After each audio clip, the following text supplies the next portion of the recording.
우리 출애굽기 20장 14절입니다. 한 절의 말씀입니다. 봉독하겠습니다. 간음하지 말라. 아멘. 우리 에베소서 5장 22절과 33절까지 말씀을 찾아보겠습니다. 3절입니다. 봉독하겠습니다. 아내들이여 자기 남편에게 복종하기를 주께 하듯 하라. 이는 남편이 아내의 머리됨이 그리스도께서 교회의 머리됨과 같음이니 그가 바로 몸의 구주시니라. 그러므로 교회가 그리스도에게 하듯 아내들도 범사에 자기 남편에게 복종할지니라. 남편들아 아내 사랑하기를 그리스도께서 교회를 사랑하시고 그 교회를 위하여 자신을 주심같이 하라. 이는 곧 물로 씻어 말씀으로 깨끗하게 하사 거룩하게 하시고 자기 앞에 영광스러운 교회로 세우사 티나 주름 잡힌 것이나 이런 것들이 없이 거룩하고 흠이 없게 하려 하심이라. 이와 같이 남편들도 자기 아내 사랑하기를 자기 자신과 같이 할지니 자기 아내를 사랑하는 자는 자기를 사랑하는 것이라. 누구든지 언제나 자기 육체를 미워하지 않고 오직 양육하여 보호하기를 그리스도께서 교회에게 함과 같이 하나니 우리는 그 몸의 지체임이라. 그러므로 사람이 부모를 떠나 그 아내와 합하여 그 둘이 한 육체가 될지니 이 비밀이 크도다. 나는 그리스도와 교회에 대하여 말하노라. 그러나 너희도 각각 자기의 아내 사랑하기를 자신같이 하고 아내도 자기 남편을 존경하라. 아멘.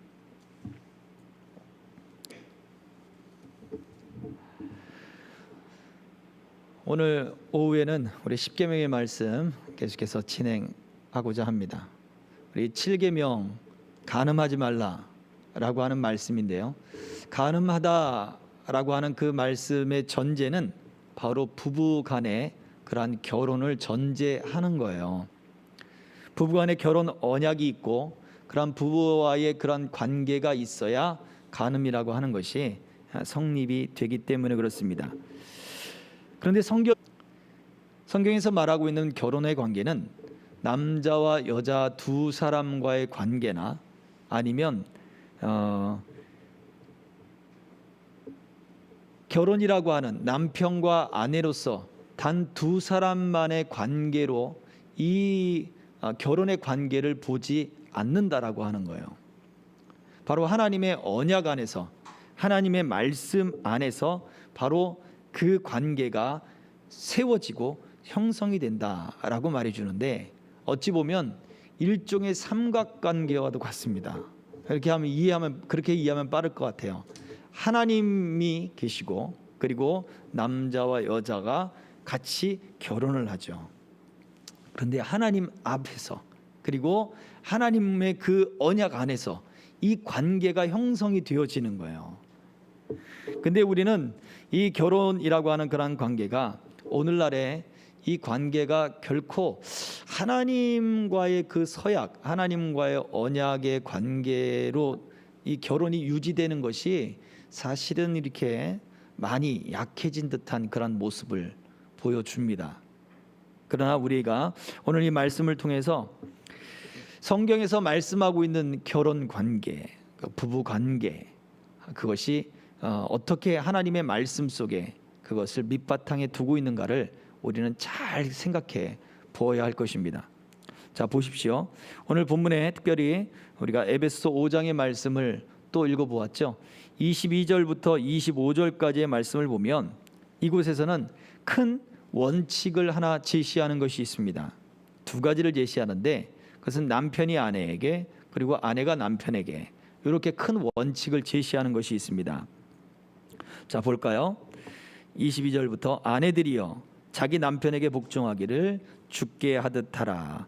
아내가 남편에게 복종할 근거가 어디 있습니까? 그것은 남편에게 복종하기를 주께 하듯 하라. 그 다음에 뭐라고 말씀했어요? 이는 남편이 아내의 머리됨이 그리스도께서 교회의 머리됨과 같음이니 그가 바로 몸의 구주시니라 라고 말해줬어요. 그래서 24절도 그러므로 교회가 그리스도에게 하듯 아내들도 범사에 자기 남편에게 복종할지니라. 교회가 예수님께 복종하듯 아내가 남편에게 복종해야 할 근거가 바로 여기 있다 라고 말해주는 거예요. 이것은 고리따분한 옛날 이야기가 아닙니까? 그렇게 받아들이면 안 돼요. 하나님의 말씀 속에서 결혼을 어떠한 관점으로 우리가 바라보아야 하는가 라는 것을 우리는 해석해야 되기 때문에 그렇습니다. 그리스도가 교회와 그리스도와의 그 관계 속에 교회가 그리스도께 복종하듯 아내가 그렇게 남편에게 복종하는 것이 부부의 관계의 모습이다라고 하는 큰 원칙을 얘기해 주는 거예요. 자, 그러면 남편은요?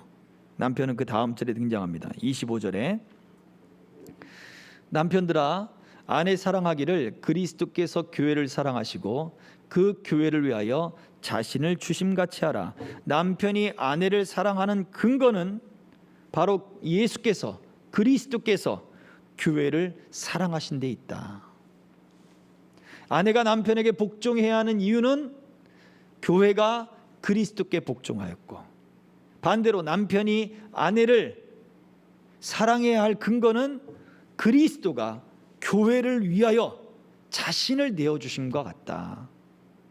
큰 원칙을 지금 제시하고 있는 거예요. 그러면서 바울 사도는 뭐라고 그럽니까? 31절과 32절을 보십시오. 그러므로 사람이 부모를 떠나 그의 아내와 합하여 그 둘이 한 육체가 될지니. 창세기의 말씀과 똑같지요. 그런데 그 다음에 이렇게 이야기합니다. 같이 읽어봅니다. 시작. 이 비밀이 크도다. 나는 그리스도와 교회에 대하여 말하노라. 자, 보세요. 창세기에서 하나님이 복 주신 그런 두 사람과의 연합의 관계를 이야기하는 것 같은데, 바울 사도는 창세기에서 주셨던 그러한 두 사람의 연합의 관계가 이제 어떻게 된대요? 그것이 부부가 연합하는 그 관계 속에 나타난다. 교회와 그리고 그리스도와의 그 관계처럼 결혼이라고 하는 관계 속에 바로 이러한 신비적인 그러한 연합의 관계가 나타나야 된다라는 것을 말해주고 있어요. 이것이 비밀이다. 나는 그리스도와 교회에 대하여 말하노라. 분명히 남편과 아내라고 하는 결혼에 대해서 이야기를 하는데 그 안에서 교회와 그리스도에 대하여 이야기하노라 라고 말을 하고 있단 말이죠. 그 얘기는 결국 결혼 생활, 부부 생활이라고 하는 그러한 연합 속에 무엇이 나타나야 된다? 교회와 그리스도와의 연합의 관계가 드러나야 된다라고 하는 거예요.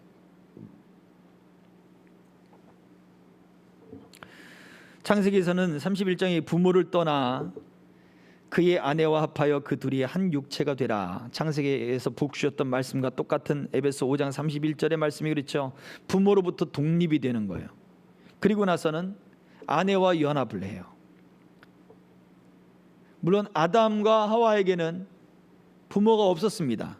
그러나 앞으로 되어질 그러한 일들 가운데 이제 자녀들이 부모를 떠나서 독립해서 그리고 이제는 배우자를 만나서 그 배우자와 연합해야 되는데, 그러한 결혼이라고 하는 이러한 것을 만들어 놓으신 이유는 단순히 생육하기 위한 어떠한 그러한 생산의 본능적인 어떠한 그러한 제도를 하나님 만드신 것이 아니라 마지막에 무엇을 보여주느냐?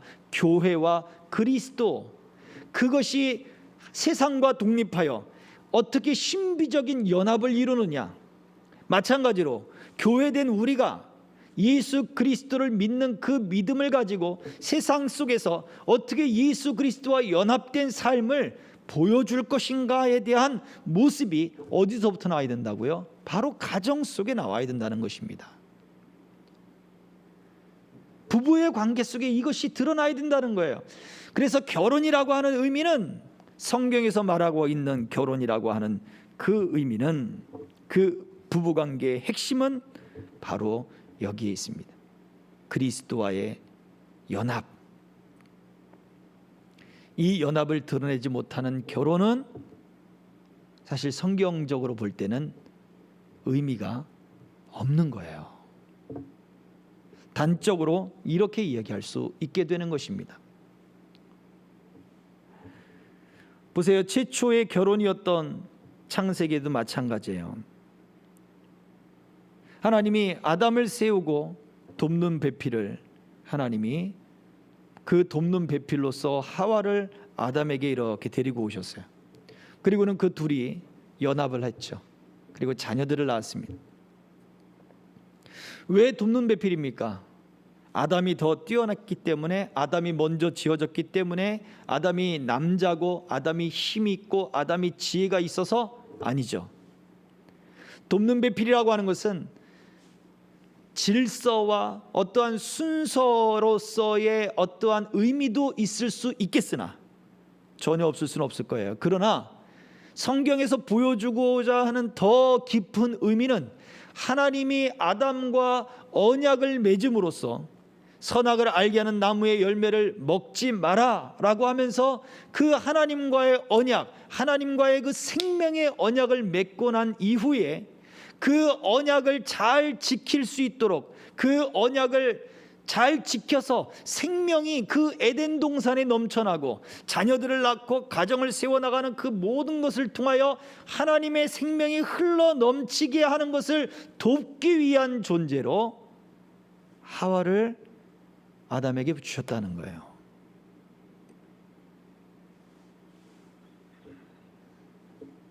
영원한 생명을 얻는 그것을 돕는 이가 바로 돕는 배필이에요. 하나님의 약속, 하나님과의 그 언약을 잘 지키도록 돕는 것이 바로 돕는 배필이에요. 하나님은 아담과 하와에게 그 둘을 부부로 만들며 바로 그것을 보여주었어요. 그러니 최초의 가정의 탄생 속에도 바로 하나님의 언약이 딱 있고, 그리고 영원한 생명을 얻기 위하여 서로 돕고 붙잡아주고 이끌어주는 그것을 하나님이 진정으로 원하셨던 것인데, 그것이 죄가 들어옴으로써 깨져버린 거죠. 그래서 미워하고 시기하고 다투고 증오하는 것이 바로 그 동산에 들어온 거예요.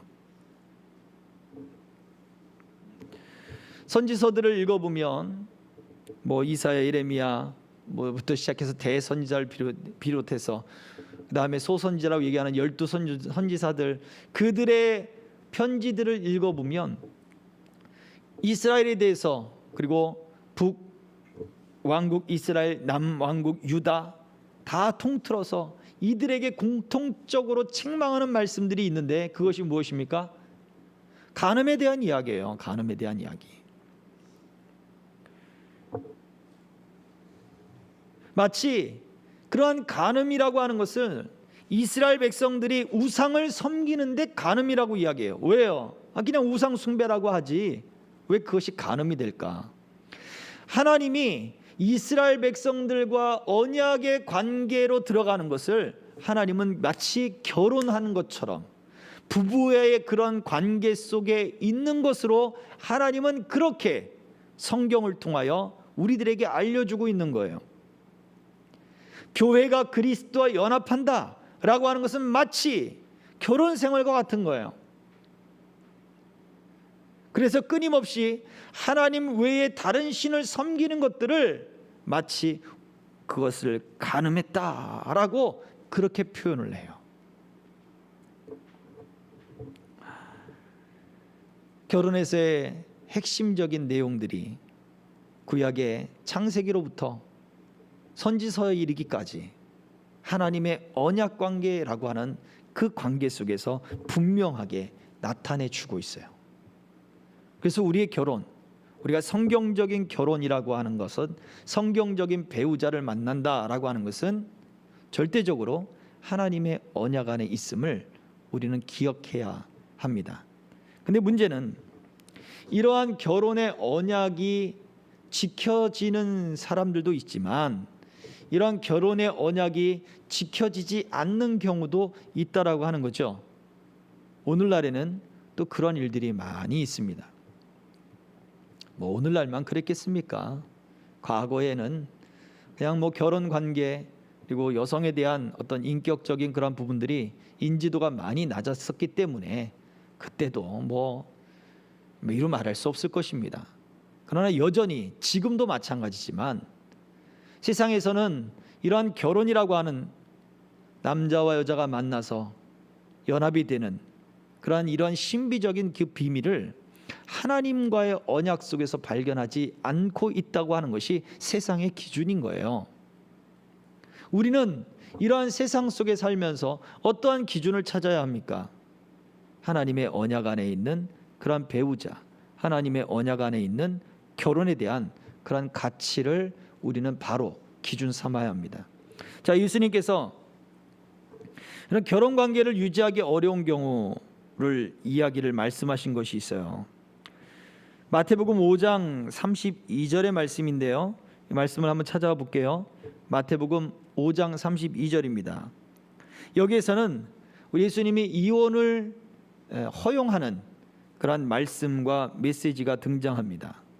자, 결혼이 하나님과의 언약 속에서 맺어졌다면 그 언약을 깨뜨리는 것이 과연 가능한가? 라고 하는 질문을 던질 수 있겠죠. 그런데 그것이 가능한 때가 있다. 예수님은 그 얘기를 하고 계신 건데요. 한번 말씀을 볼게요. 나는 너희에게 이르노니 누구든지 음행한 이유 없이 아내를 버리면 이는 그로 간음하게 하며 또 누구든지 버림받은 여자에게 장가드는 자도 간음함이니라. 아멘. 마가복음에도 이러한 말씀이 동일한 말씀이 등장합니다. 그런데 자, 음행한 이유 없이 아내를 버린다.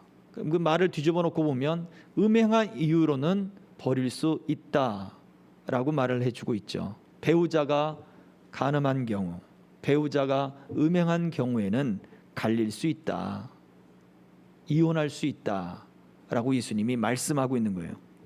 그런데 여기에서 하나님과의 언약 속에 있는 모습에서 우리가 놓치기 쉬운 그런 메시지가 있어요. 자, 중간쯤부터 보시면 정당한 이유 없이 음행한 이유 없이 아내를 버리면 이는 그로 간음하게 하며. 자, 남편이 지금 아내를 정당한 이유 없이 강제로 이혼시켜 버린 거예요. 쫓아버린 거예요. 내쫓아버린 거예요.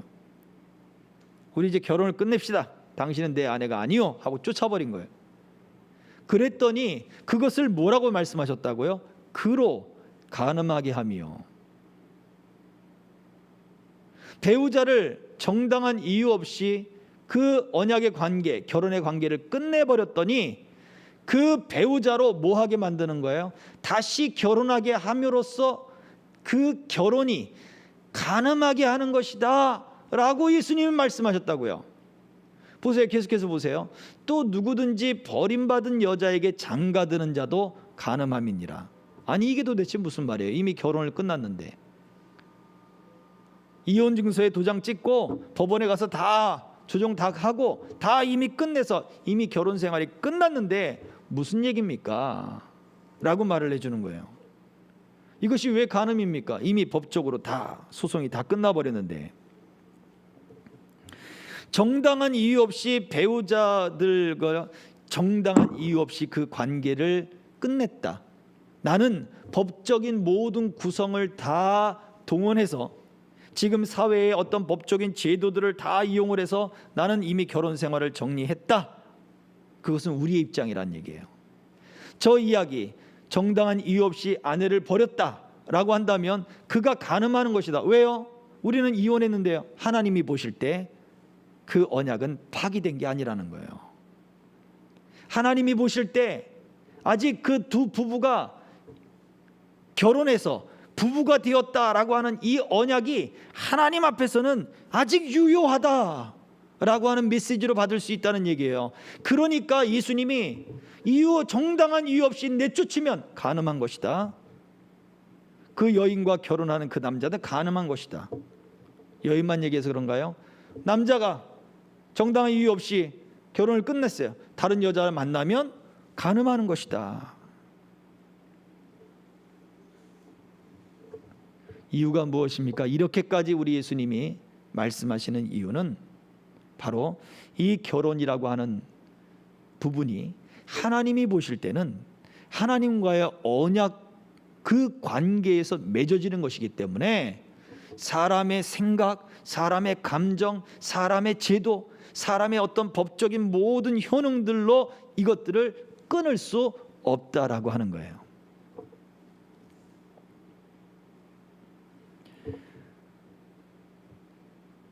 우리 저와 여러분들은 하나님의 사람들입니다. 그렇다면 하나님의 방식으로 이 땅의 삶을 살아야 되겠죠. 결혼이라고 하는 부분들을 언약 속에서 이처럼 발견하지 못한다면 우리는 하나님이 원하시는 삶들을 제대로 살아갈 수가 없습니다. 그래서 부부의 관계라고 하는 것이 한번 하나님 앞에서 맺어지면 어떻게 됩니까? 이것이 결코 갈라져서도 안 되고, 그리고 결코 이것이 사람의 뜻으로 끊을 수 없는 관계다라는 것을 보여주고 있는 거예요. 또 이 말씀 속에서는 버려지는 것에 대한 이야기를 하죠. 불신자와의 그러한 배우자가 쫓아내는 그러한 경우를 또한 이야기를 합니다. 성경에 고린도전서 7장에 이 말씀이 기록되어 있어요. 7장 11절부터 말씀을 보면 바울 사도가 바로 이거에 대한 그리스도인들의 결혼에 대한 이야기를 또다시 이야기하고 있는 것이 있어요. 만일 갈라섰으면 그대로 지내든지 다시 그 남편과 화합하든지 하라. 남편도 아내를 버리지 말라라고 하는 이야기가 바로 무엇입니까? 잠시 동안 별거를 할 수 있다. 아니면 지금 어떠한 일 때문에 별거에 들어갔느냐? 그렇다면 그 별거를 허용한 이유는 무엇이냐? 다시 합할 수 있는 도움을 얻기 위해서, 다시 그 두 부부가 관계를 다시 세울 수 있는 어떤 제도적이고 시간적이고 감정적이고 그러한 부분들을 얻기 위해서 잠시 동안 헤어질 수 있다라고 말을 하는 거예요. 12절을 보세요. 그 나머지 사람들에게 내가 말하노니 이는 주의 명령이 아니라 만일 어떤 형제에게 믿지 아니하는 아내가 있어 남편과 함께 살기를 좋아하거든 그를 버리지 말며. 13절 어떤 여자에게 믿지 아니하는 남편이 있어 아내와 함께 살기를 좋아하거든 그 남편을 버리지 말라.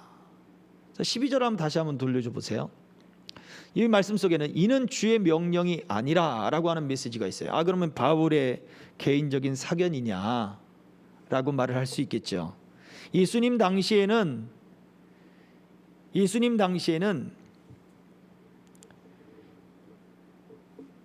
유대와 사마리아와 갈릴리 지역에서만 복음을 전하셨잖아요. 그런데 이방 땅에 있을 때 복음을 전한 것은 바로 제자들이었습니다. 사도들이었어요. 이미 믿지 않는 사람들 가운데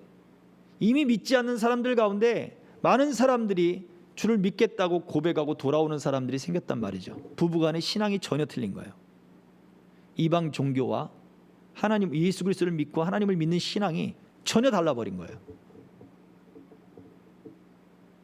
이거 유대인들이 그들을 하나님께로 부르던 예수님의 메시지와는 좀 다른, 그래서 전혀 다른 종교적인 갈등을 일으키는 그런 상황이 벌어진 거죠. 어느 때에? 사도들의 때에. 그러니 예수님께서는 그러한 상황을 놓고 말씀하신 것이 없어요. 예수님이 이 땅에 계실 때는. 그래서 바울 사도가 말하는 것은 그거예요. 예수님이 이 땅에 계실 때 이 상황을 가지고 말씀하신 것이 아니다. 이 땅에 계실 때 말씀하신 내용이 아니다 라는 것을, 그것을 말하고 있는 거지 이것은 내 개인적인 사견이다 라고 말을 하는 것은 아니라는 거예요. 우리가 그렇게 받아들이면 성경에 개인적인 사견이 많이 들어가 있네 라고 생각할 수 있을 것입니다. 그러나 바울 사도가 주님께서 이 땅에 계신 명령이 아니지만 주님께서 그 결혼이라고 하는 그러한 부부와의 그 관계, 그리고 결혼을 통해서 보여주기 원하는, 세상에 보여주기 원하는 가정과, 그리고 세상에 보여주기 원하는 교회와 그리스도와의 그 연합, 하나님과의 연합의 관계를 그 결혼이라고 하는 그 제도 속에 숨겨놓은 이것을 알게 하기를 원하는 거예요. 자, 이 말씀에서 12절과 13절에서는 믿지 않는 아내가 남편과 살기를 좋아하는 거예요. 믿지 않는 남편이 그 아내와 살기를 좋아하는 거예요. 그러면 버리지 말라는 거예요. 신앙이 다르다고 해서 버리지 말아라. 반대로 신앙이 다르다고 해서 버려질 수 있다라는 것을 말해주고 있죠. 버려질 수 있다.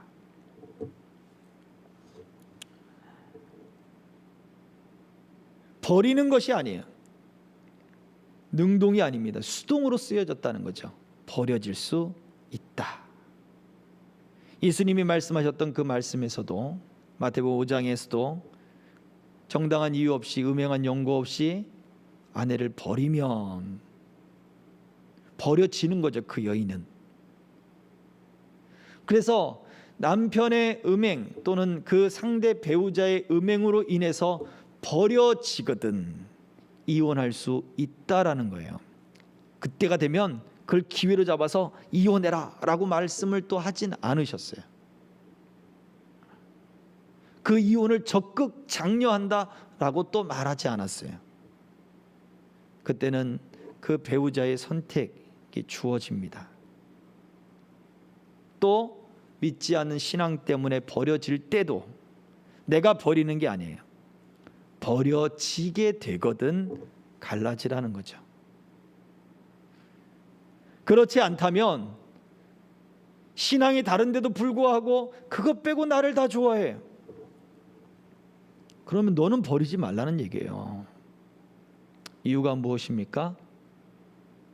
하나님의 앞에서 모든 결혼은 하나님 앞에서 서약되고 언약이 맺어졌기 때문이라는 거예요.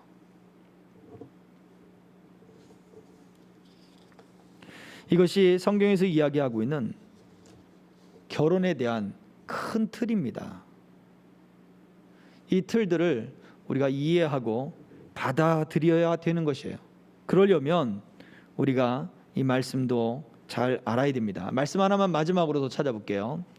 마태복음 19장 6절의 말씀이에요. 마태복음 19장 6절.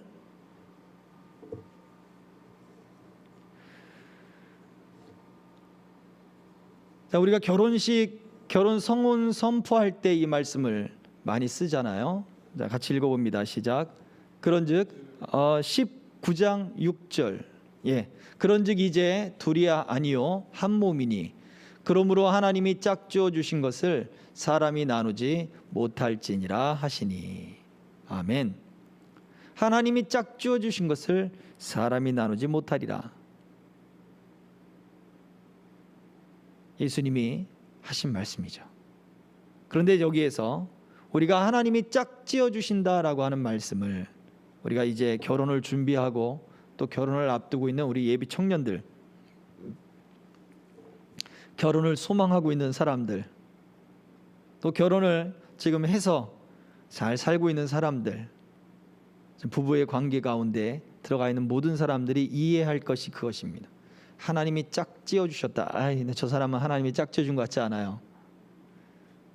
우리 그렇게 생각할 수 있잖아요. 하나님이 짝지어 주신다면 어떤 감정이 갑자기 그냥 뿅 하고 그냥 어떤 감정이 확 올라오고 아니면 뭔가 그냥 꿈의 계시가 딱 일어나고 환상 중에 누군가 딱 보고, 제가 아는 어떤 그 사모님은 기도하던 중에 이렇게 갑자기 세수를 하셨나 아무튼 뭐 어쨌나 그분의 간증이 그래요. 갑자기 한 남자의 얼굴이 딱 보이더래요. 그분이 이제 안경을 쓰셨는데 안경을 벗고 세수를 하셨나 보다. 꿈인지 환상인지. 근데 안경을 딱 벗고 이제 어떤 이제 남자가 딱 보이더라는 거예요. 그래 안경을 쓰고 이렇게 봤는데 저 남자가 누군가. 지금 이제 결혼해서 살고 있는 목사님이다. 어떻게 해서 만났다. 뭐 그런 이야기를 하신 적이 있어요. 참 신비롭지 않습니까? 신비롭지 않아요?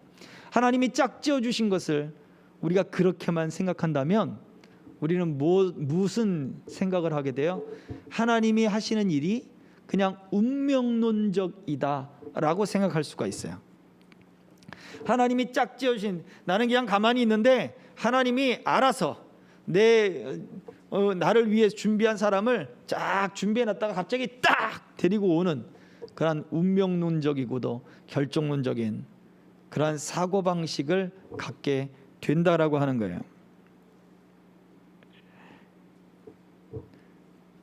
우리는 이런 운명론적이고도 그리고 결정론적인 생각을 할 것이 아니에요. 물론 하나님은 우리를 위해서 섭리하시는 그러한 일들을 하셔요. 보이지 않는 하나님의 손이 우리의 모든 것을 이끌어 가시죠. 그때 우리에게 필요한 것이 무엇입니까? 물론 하나님이 하시는 그 일들을 전적으로 우리가 신뢰하지만 우리가 해야 할 우리의 책임이 또한 있는 거예요. 그것은 무엇이에요? 믿음으로 하나님의 인도하심을 확신하며 나가는 거예요. 아니, 저 사람이 하나님 증거를 보여주세요. 증거를 보여주세요. 그러다가 홍기가 놓쳐가는 사람도 있고 때를 놓치는 사람도 있고 주변에서 볼 때 저 사람이 맞는데 하는데 자기는 증거를 받지 못했대요. 이때 무엇이 필요합니까? 믿음으로 하나님의 인도하심을 확인하는 그런 자세가 필요한 거예요. 꿈과 환상과 계시로 하나님이 딱 보여주는 것만은 아니란 얘기예요. 만약 그런 것을 깨닫지 못했다라고 할 때, 그런데도 불구하고 하나님 앞에서 서로 언약을 했잖아요. 그러면 그 사람이 누구예요? 바로 그 언약한 그 사람이 하나님이 짝지어 주신 사람이다 라고 믿음으로 받아야 된다는 얘기예요. 중요한 얘기입니다. 그냥 하나님이 인도하심은 갑자기 운명처럼 나타나는 것이 아닙니다. 하나님은 그러신 분이 아니에요. 그래서 하나님의 이름으로 우리가 서약을 했고, 비록 내가 그것을 어떤 증거들을 깨닫지 못했다 할지라도 하나님과 그 앞에서 서약한 그 사람이 바로 내게 짝지어 주신 사람이다라고 하는 확신을 갖고 믿음으로 무엇을 해야 돼요? 하나님 안에서 언약을 이루어 가야 되는 거예요. 무엇을 해야 돼요? 창세기에 아담과 하와가 보여줬던 하나님의 언약을 잘 지키도록 서로 협력해야 되는 거예요. 그래서 어떻게 해요? 하나님이 우리에게 주신 생명이 여러분의 가정 속에, 여러분의 마음 속에, 심령 속에, 그리고 우리에게 행하는 모든 어떠한 곳에도 그 예수의 생명, 하나님의 생명이 흘러 넘치게 해야 되는 거예요. 가정에 들어가면 평안하십니까? 배우자의 얼굴을 보면 여러분 평안하십니까? 뭐 떨리고 설레고 이런 것 말고요. 연애할 때는 얼굴만 봐도 설레고 떨리고 막 그러지 않습니까? 뭐 지금도 결혼해서 나는 내 아내를 보면 지금도 떨려요 그러는 사람들도 있어요. 많은 사람들의 부러움을 사기도 하고 많은 사람들이 지탄을 받기도 합니다. 그렇죠? 근데 중요한 것은 우리가 왜 그렇게 느끼게 되느냐? 지금도 떨려야 되는 게 당연한 거예요, 사실은. 왜? 하나님의 그 생명이 우리 안에 들어온다면 생명이 활기차게 넘쳐야 되니까 집에 가면 평안해야 되고, 집에 가면 즐거워야 되고, 집에 가면 행복해야 되는 거예요. 그런데 많은 가정들이 그러지 못하잖아요. 이유가 뭘까요? 우리가 하나님이 짝지어 주신 그 사람을 우리가 믿음으로 확인해 가는 그 과정들이 우리에게 없었기 때문에 그래요. 그래서 잘 들으세요. 우리 이제 결혼을 준비하는 우리 청년들, 또 결혼을 소망하는 사람들, 그리고 이제 결혼 생활을 하고 있는 모든 이들이 다 마찬가지입니다. 배우자가 서로 20년, 30년 또는 그 더 많게도 만나기도 해요. 그렇게 만나서 서로 다른 인생을 살다가 부부가 됐어요. 잘 맞겠습니까? 잘 안 맞겠습니까? 잘 안 맞죠. 그게 어떻게 맞을 수 있겠어요? 상대에 대해서 배워가야 되는 거예요. 알아가야 되고 배워가야 됩니다. 우리 청년들, 이제 이성교제를 이제 해야 되는 청년들이 있다면 상대를 알아가는 일들을 많이 하세요. 무엇을 알아갈까요? 그 사람이 뭘 좋아하는지, 어떤 옷을, 어떤 유행을 좋아하는지, 뭐 어떤 취미가 있는지, 물론 이런 것도 알아가는 거죠. 그런데 우리들에겐 더 중요한 게 있어요. 하나님이 내 배우자의 삶 속에 어떻게 일하셨고, 배우자는 하나님과의 관계 속에 무엇을 그의 인생 속에 깨달았고, 그것을 하나님과 어떠한 삶을 살았는지를 알아야 된다는 얘기예요. 그래서 하나님과 관계를 맺었던 그 일들을 정리해서 이야기를 해줘야 되는 거예요. 주저리 뭐 얘기할 수도 있습니다. 정리가 잘 안 되는 분들은 뭐 주저리 할 수도 있어요. 그러나 하나님이 내게 하나님이 나의 삶 속에 함께 하셨다라고 하는 그 일들을 이야기를 해 주셔야 되는 거예요. 베드로 사도는 뭐라고 얘기하냐면, 너희는 지식을 따라 동거하라 라고 이야기합니다. 남편들아, 이와 같이 지식을 따라 너희 아내와 동거하고 그를 더 연약한 그릇으로 알 것이고 생명의 은혜를 함께 이어받을 자로 알아서 귀히 여기라라고 베드로전서 3장 7절에 이야기를 하고 있어요. 지식을 따라 동거하라. 지식이라고 하는 것이 바로 쌓여진 지식이잖아요. 정리된 지식을 말하는 거죠.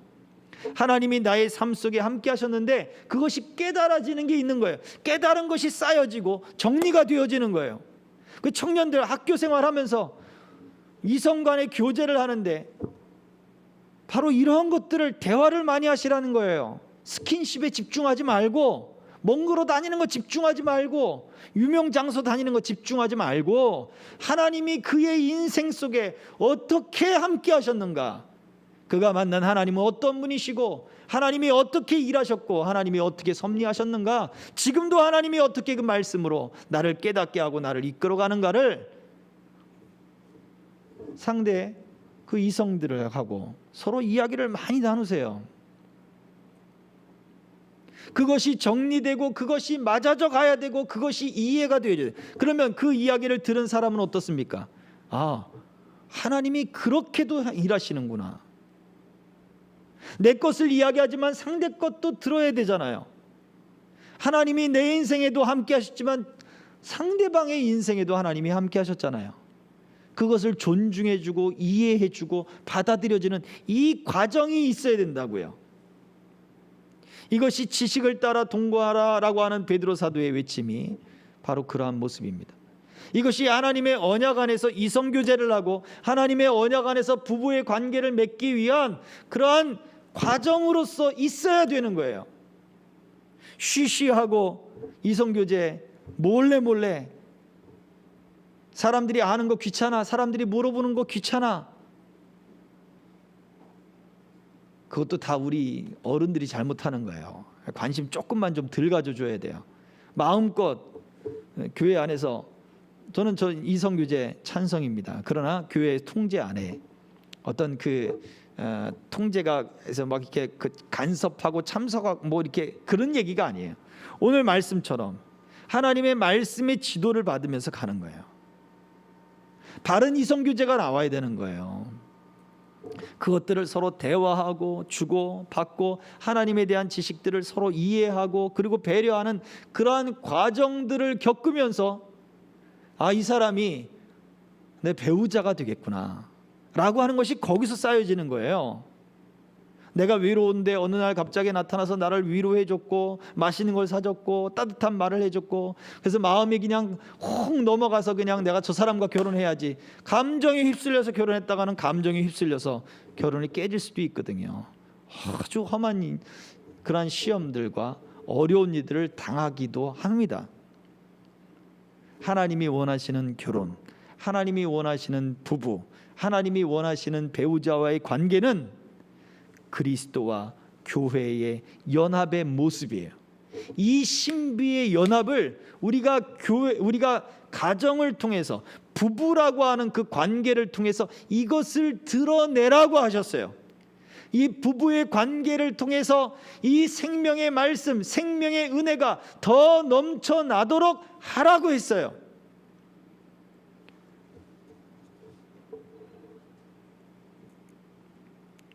이것을 배우자를 만난다, 이성을 교제한다 할 때 이것을 서로 많이 공유해야 됩니다. 결혼하신 분들도 늦지 않았습니다. 이제부터 해야 되는 거예요. 이제부터 해야 돼요.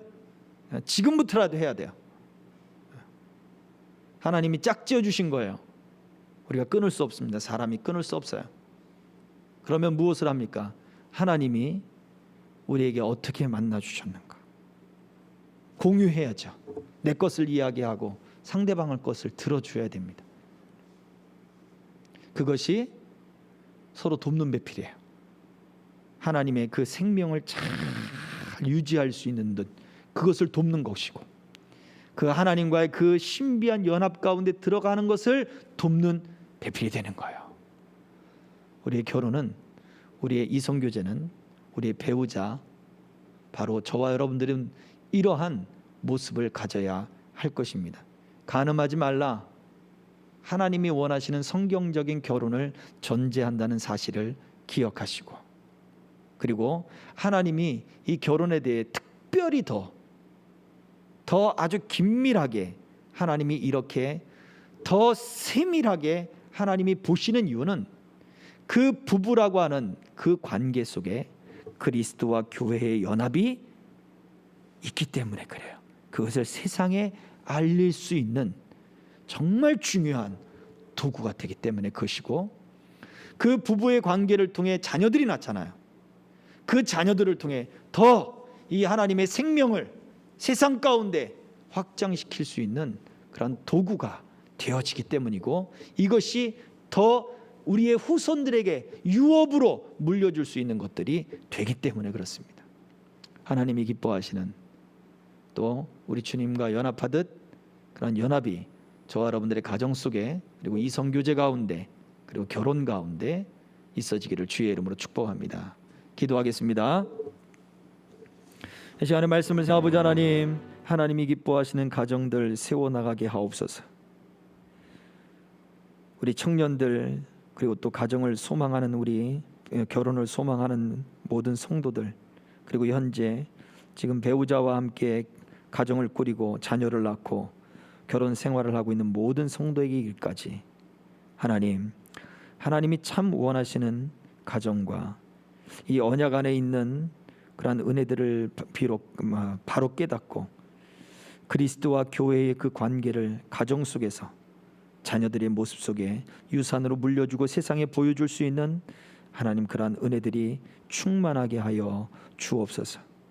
하나님에게 운명론이나 결정론적인 그러한 아버지 하나님, 그러한 모습으로 우리가 기도할 것이 아니라 우리가 확신해 나가며 또 우리가 그 말씀을 따라 하나님의 인도하심을 발견해 나가는 우리의 책임 또한 있음을 알게 하셔서 말씀을 온전히 믿고 순종하며 하나님 우리가 나아갈 수 있는 그러한 은혜를 이끌어 주시옵시고, 우리 성도들의 가정, 또 한국교회 모든 하나님 우리 그 믿는 이들의 가정마다 하나님이 그 말씀 속에, 은혜 속에 참 복이 임하도록 함께하여 주옵소서.